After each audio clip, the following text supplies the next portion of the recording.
Obviously, this is a great area. We all, Cyril has talked about the progress, and while I just want to put a pin on this, it's not critical, but I think we should also remember that statistics suggest that even today, as much of 70% of the e-commerce business is still e-travel, whereas the focus we get is right now all much more on e-retail and related sectors. But e-travel is still the dominant sector, and ironically has been the recipient of the least amount of funds in all these rounds that you have seen, which also suggests a paradigm here that possibly the service or the sector which probably is likely to be self-sufficient the earliest is the sector which is able to complete a full transaction of a service through the internet.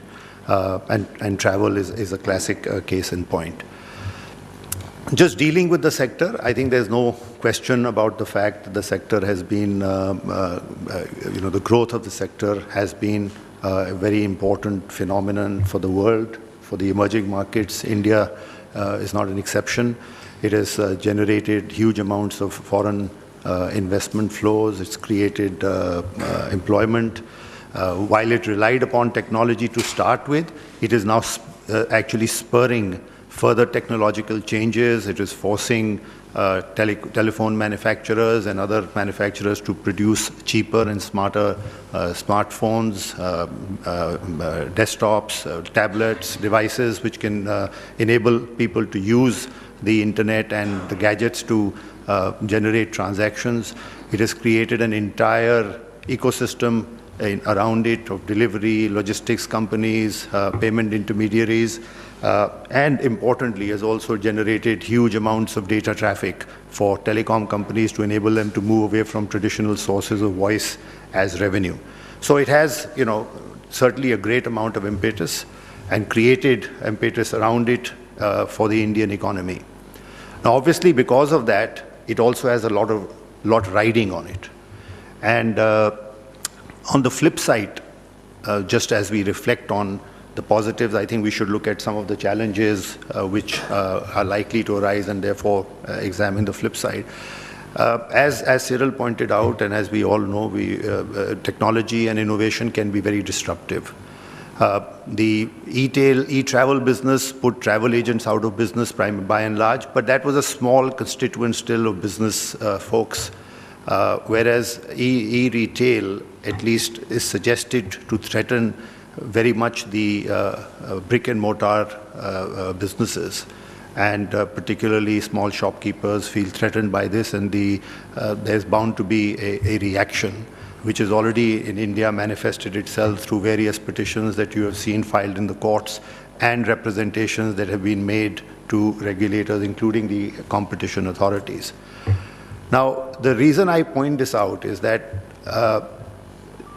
the risk of this impacting a wider constituent of relevant people can also push the regulators who, at least we believe, have currently acted with great restraint and refrain and not done some knee-jerk things to change how businesses operate. But it's bound to put pressure on regulators to consider the need to rethink policies around the models that exist, and to try possibly and limit or restrict the offerings that are currently legitimately offered on these platforms, with a view to balance the sort of needs of others who believe they are being unfairly treated in this entire this phenomenon. I mean, I think all of you have experienced, I'm sure, the sort of skeptical look when you walked into a store in a mall looking for a pair of shoes. I've seen that, and the guy looks at me and says,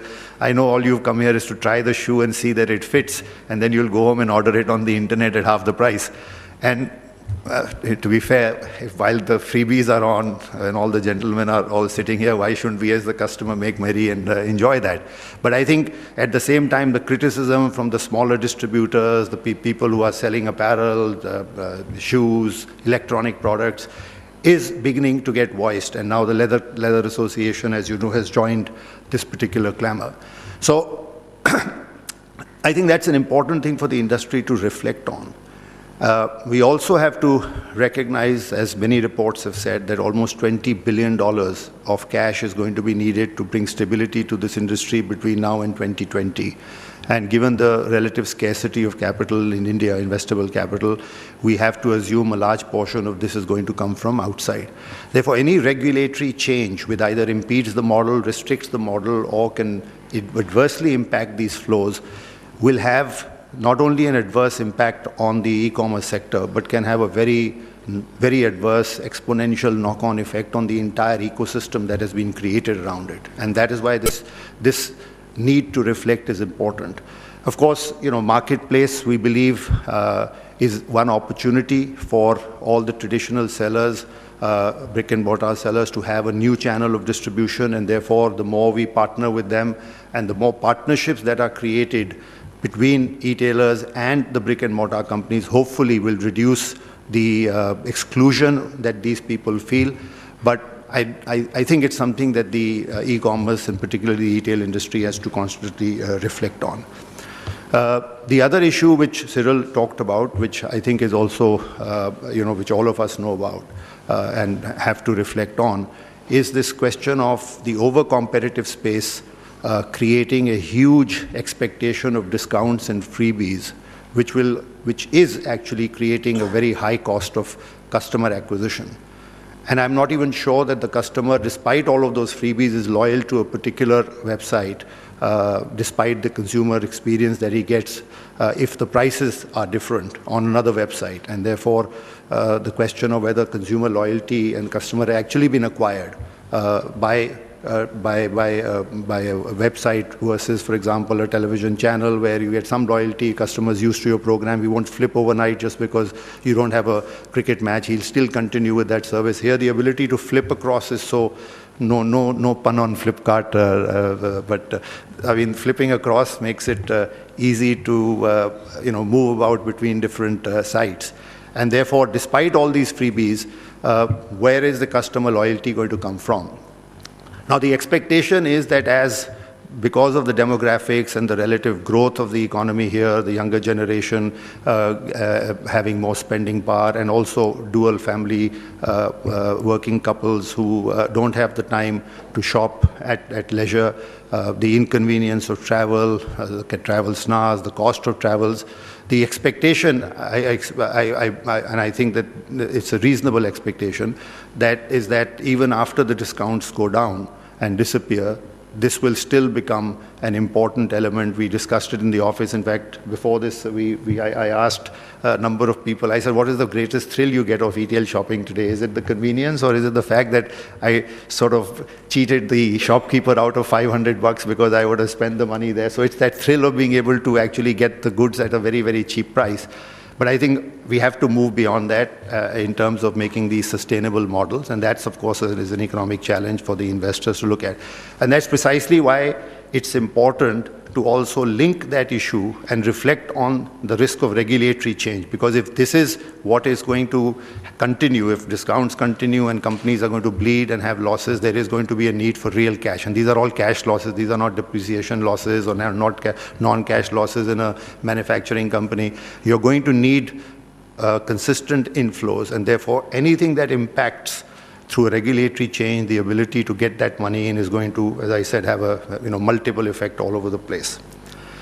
Additionally, I think given the exponential growth of this sector, it's got the attention of regulators all over the world. Tax regulators, competition law regulators, world over are looking at this sector.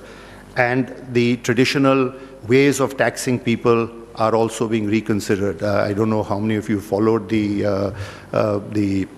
OECD initiative for base erosion and shifting of profits, but a large portion or some significant sections are actually devoted specifically to e-commerce and specifically to e-tail to address the concerns of countries which are basically saying that we have the customer, we are the people who are providing the income, but we are getting no share of the tax revenue because all the transactions are being interacted through a website. And therefore, we are being denied because the traditional definition of a permanent establishment may not treat that website transaction in a country as being creating a taxable presence in that country. I think India will, of course, move ahead, and I'll give you one specific reason why that India, even without waiting for that change, is probably going to get ahead insofar as tax administration and regulation is concerned, and that's a concern which I want to share with you in terms of something that's actually happened. The other issue, closer to home, as you've seen, the VAT issue raised in states is already a manifestation of the issue that regulators are already beginning to look at this issue. Tax regulators are beginning to look at this issue. There have been complaints filed in the Competition Commission, etc. So all those are, issues that are important and which are going to have to be taken into account.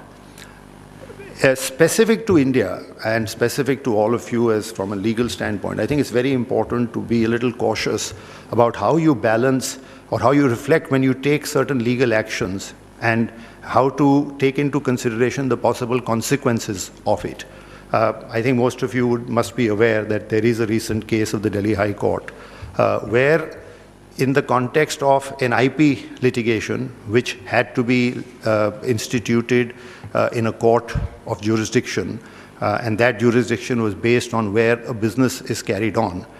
The Delhi High Court has held that where a customer is and concludes the transaction on a website, even if the website is outside India, the host server is outside India, the transaction is completed when the customer places the order, and therefore that foreign entity carries on a business in that particular city or state. Now, it's great from the IP standpoint because the person got a positive order, but if you reflect on it, what are they saying? They're saying that if your website is outside India, but you have a customer in India, you carry on a business in India. And as has already happened in the electronic media space, this 24/7 connectivity, which enables continuous transactions to be conducted in a particular way, is more likely than not to be considered by the tax authorities as the conduct of a business, because it's not a one-off transaction, a traditional business. I buy goods, they are then transmitted across periodically or occasionally. Here, they are constantly being ordered on that website. So I think that when this starts happening and you start taking action under one legislation and to get one relief, not taking into account the wider ramifications, you can find, in fact, the next door is a tax conference, and I was a little concerned about making this point. I said, in case somebody from that conference walks in here, it's a very ripe issue for a tax regulator, but this is going to get picked up by somebody or the other, and soon you'll have the registrar of companies saying that, you have a company which is carrying on business in India. That's what the Delhi High Court says. So please now register and do all your filings as a foreign company which is carrying on a business in India. So I think the point I was making is that there are, you have to be a little conscious about how to balance this. It's not just peculiar, obviously, to the e-commerce sector, but it is very topical in the context of the e-commerce sector because the traditional rules don't necessarily apply, and everybody is looking at new bases, new theories with which they can impose a tax on a transaction where the customer is generating the revenue and the revenue is actually originating from a particular country. So in summary, I think it's fair to say the sector has, a great potential. At the same time, I am a firm believer that it's a sector where people need to constantly look over their shoulders and watch for what missive may come next, because the sector has got everything to gain, but potentially a lot to lose if things go wrong, whether on the policy space or on the tax or other regulatory spaces are then attacked by the government, and legitimate models which are in existence today are, as I said, impeded, restricted, limited from the legitimate offerings that they are making. So I would recommend to all of you who are advising your companies, a lot of you are entrepreneurs, a lot of you advisors, that approach this with a mix of great euphoria and enthusiasm and a bit of caution. And that comes from the accountant in me, which can't help being cautious. Thank you very much.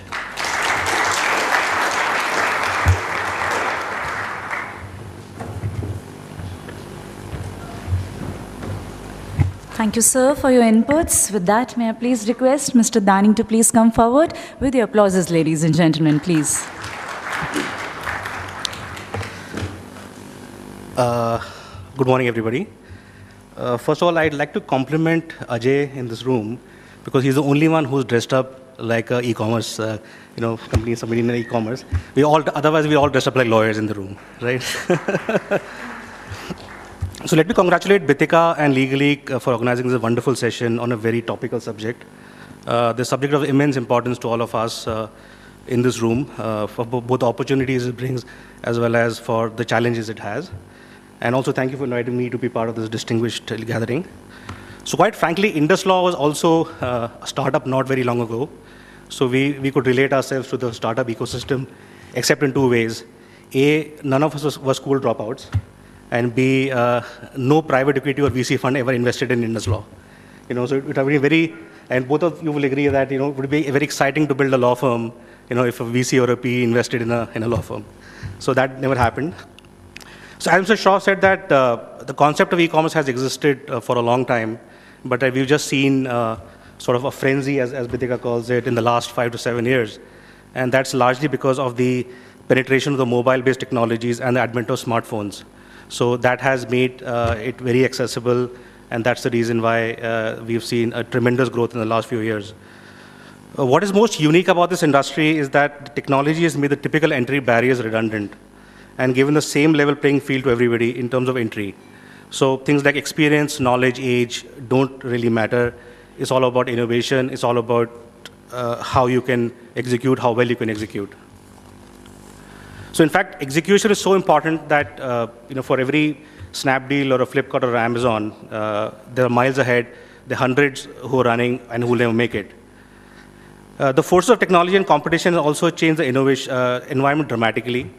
The days of relying on single sustainable competitive advantage are over. Companies must focus instead on spotting sources for advantage, exploiting them fast, and moving on very quickly. Another interesting aspect of the space is that the industry boundaries are porous now, and it's very hard to put a finger on any one thing that defines a company. And when industry boundaries don't matter anymore, you don't know where the next source of competition is going to be, and it'll take you by surprise. Of course, the flip side to that is that given the ever younger and inexperienced breed of startup founders coming out of colleges, there is a greater need to develop management strength and bandwidth that allows for continuous engagement of the startup at every stage of the growth.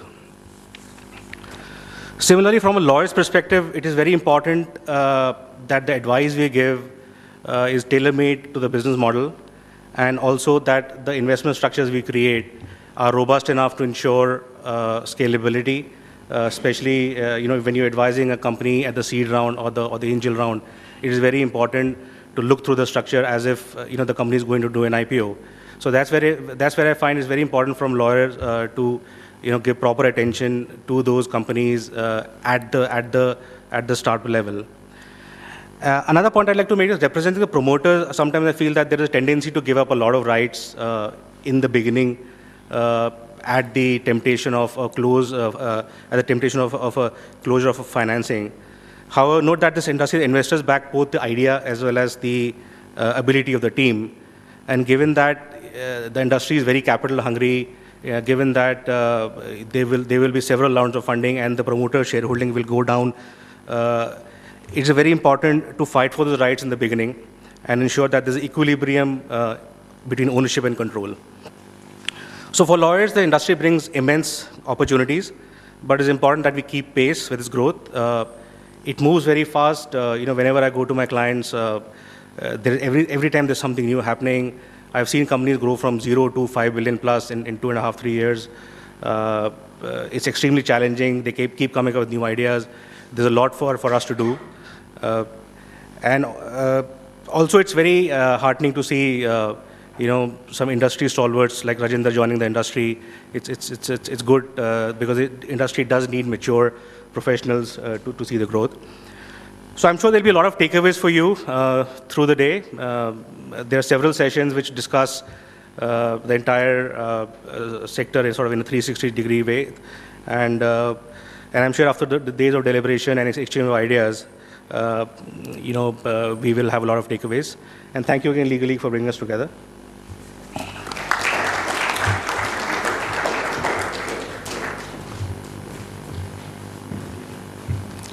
Thank you so much, distinguished guests, for your inputs. With that, as a mark of our gratitude, may I please request Ms. Anand to please present a memento to Mr. Cyril Schroff, our Honorable Chief Guest of the day. Please put your hands together, ladies and gentlemen, once again. I would request Ms. Anand also to please present a memento to Mr. Ajay Bell.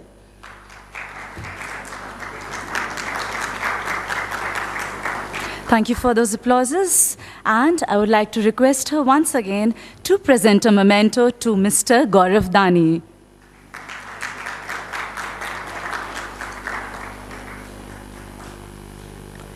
If may I please request all our distinguished guests, along with Ma'am Bitika, to please pose for a quick group photograph, please.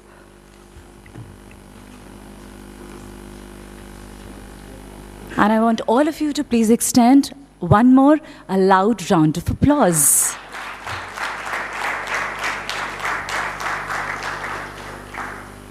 Thank you so much, dignitaries. You all may occupy your respective places. Thank you so much.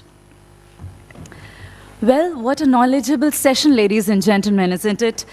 It was absolutely delightful to witness the expert thoughts and captivating narratives on the facets of e-commerce sector. I must thank all our eminent panelists for sparing some time out of their busy schedule to join us here for this Confluence. Now that this session is the perfect start for the day, let us move towards our foundation session, which will focus on discussions regarding the current and future trends, emerging policies, the impact on business, and sharing of innovative ideas to grow the industry. Joining in first would be Mr. Ajit Balakrishnan, founder and CEO of Rediff.com. Please put your hands together. Rediff.com is a highly successful internet site since 1995. To join us, of course, he's here to join us for the session. His significant contributions to the field of web and internet are evident from the fact that he was named as a chairman emeritus of the Internet and Mobile Association of India, that is IAMAI, and has served as the chairman of the Government of India Ministry of Information Technology Working Group on Internet Governance and Proliferation. Welcome, sir. Our next speaker is Mr. Ashish Chandra, General Counsel of Snapdeal. Please put your hands together for him.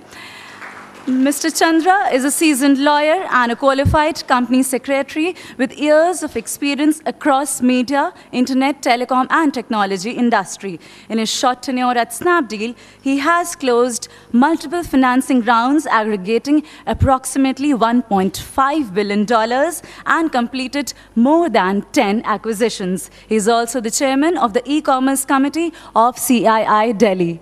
Welcome, sir. I would like to further welcome Mr. Yes, please, you can go on with your applauses, ladies and gentlemen. You're always welcome for that. I would like to further welcome Mr. Rajinder Sharma, General Counsel, Flipkart, to please join us on the stage. Mr. Sharma, an eminent name in the manufacturing services sector, has worked with the best of the Indian and multinational corporates in the country. Amongst various fields of law, his passion lies in M&A, tax, litigation, and ethics and compliance. Mr. Sharma has represented industry in government and statutory bodies and forums and is a visiting faculty in law schools in addition of training revenue officers in the country. Please put your hands together for him. Well, the next panelist to join us for this session is Mr. Rakesh Bakshi, Head Legal and Corporate Affairs and Associate General Counsel at Amazon India. Welcome, sir. Working with Amazon for more than 7 years now, Mr. Bakshi believes in leading by example and sets very high standards for his team, not only in terms of professional competence, but also in terms of ethics, integrity, and core values. Welcome, sir. And for your information, ladies and gentlemen, joining in sometime would be Mr. Anurag Batra, Chairman and Editor-in-Chief, BW Business World. With this, over to you, Mr. Balakrishnan, founder and CEO of Rediff.com, for the further proceedings of this session. Please put your hands together once again. All right. So he would be delivering a presentation on the aspects of e-commerce sector. We'll just wait for the laptop to be set up, ladies and gentlemen. The Indian internet industry, which today finally got the attention of most people, and the law which governs it has very interesting background. And I was present at the genesis, so to speak. It's somewhere in 2008, a young student, a boy in the Delhi public school, persuaded his girlfriend to give him oral sex. Okay, great accomplishment in India. Now, this fellow not only persuaded her to do that, but she was giving him oral sex, took a video shot on his phone. Okay, then after the event, this little rogue goes and shares it with all his friends. Some of the friends put that on the internet. And a young student in IIT Kharagpur took it from the internet and posted it on Bazi.com. He was working there then. And Bazi.com offered it for sale. The next day, Times of India in Delhi carried a headline saying, "Watch DPS girl having fun."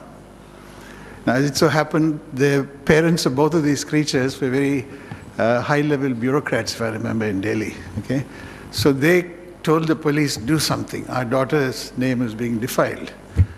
So the police called the head of Bazi, Avinish Bajaj, from Bombay, to Delhi and told him, "Do something."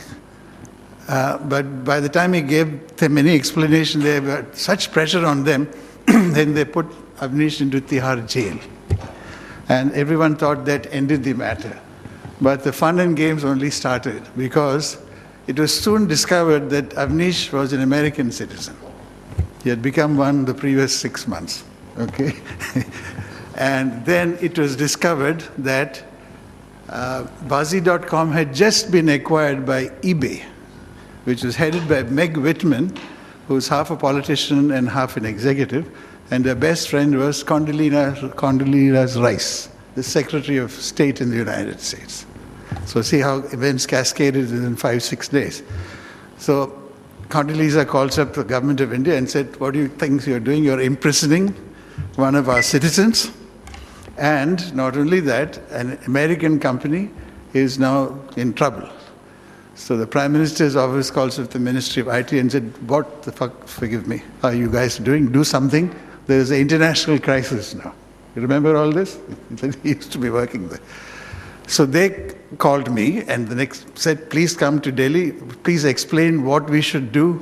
So they formed a 3-man committee to look at this and saying, what is going on? So the 2008 Act was a consequence of all of this.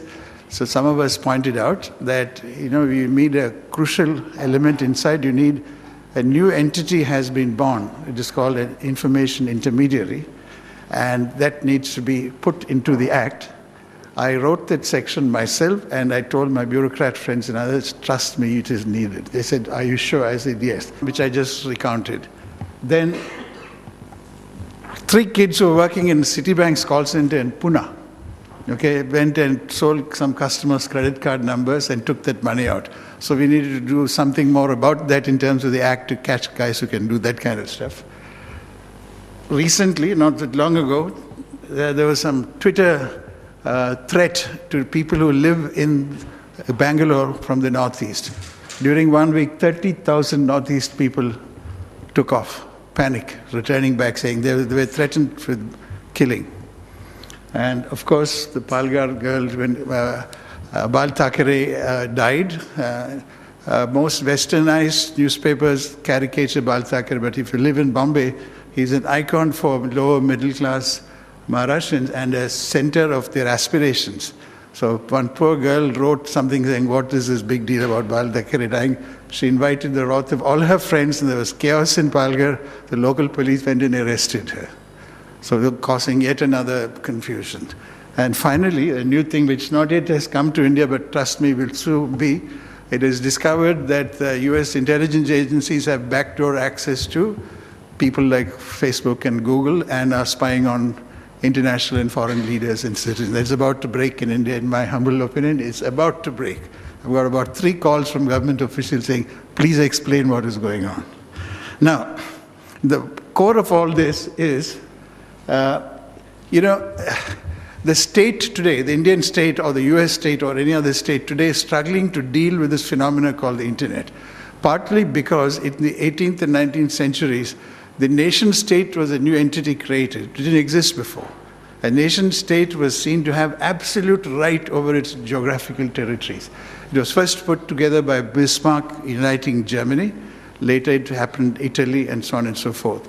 Now, we've lived in this comfortable knowledge that the nation state has uncontested rights over the geographic territory. But suddenly, in the age of the internet, that is up and up. What is the nation state? Servers can be anywhere. So some of this dispute is thinking through some boundaries about the nation state in the contemporary world. So until we all thinkers think through that whole piece, we won't quite know what to do. So I think in many of the dispute, ask yourself, is it the nation state's powers now being modified, abridged? The second thing, the thought I'd like to you is, the term information intermediary is used very often in such meetings. It's very important that you understand the true nature of an information intermediary. Now, historically, human beings have found certain organization designs which allow them to extract societal productivity. How to do things more efficiently than before. The first one, of course, is the spinning jenny, the first industrial revolution, where one person could do the work of 100 weavers and spinners. And each era created its own literature about that angst. At that time, Charles Dickens' Hard Times was a classic book about that period. Okay, the next big thing was the discovery of the continuous process plant, which made chemicals very cheap. The whole earlier it was batch processes. The continuous process plant made things very cheap, but it also had its angst. It made pesticides very cheap and plentiful. Silent Spring was a classic piece of that era, which tells you the angst about that things. And during the Henry Ford found the way to use the moving assembly line, and that again was a very major societal breakthrough to make products cheaper. Finally, the information intermediary in our era is equivalent to these guys. So it is not. It is a form of organization design which allows you to be extremely productive in information exchange. So what we loosely call e-commerce and etc., e-banking and so on. The core of it is the fourth innovation of our times. This is my last slide. Some of the, since I can maybe, because I'm 65 and I can see things in a little more clearer way than I could when I was in my 40s, some of the societal conflicts about to happen here, which you as lawyers will deal with soon. First of all, somebody mentioned, I think Cyril mentioned this, there is in India, the concept of a monopoly was earlier for many years known under the Monopolies and Restrictive Trade Practices Act, under which the sheer fact that you have a 70% market share was enough for you to be guilty. Now, in recent years, as you know more than me, our competition law has got changed, and the core of the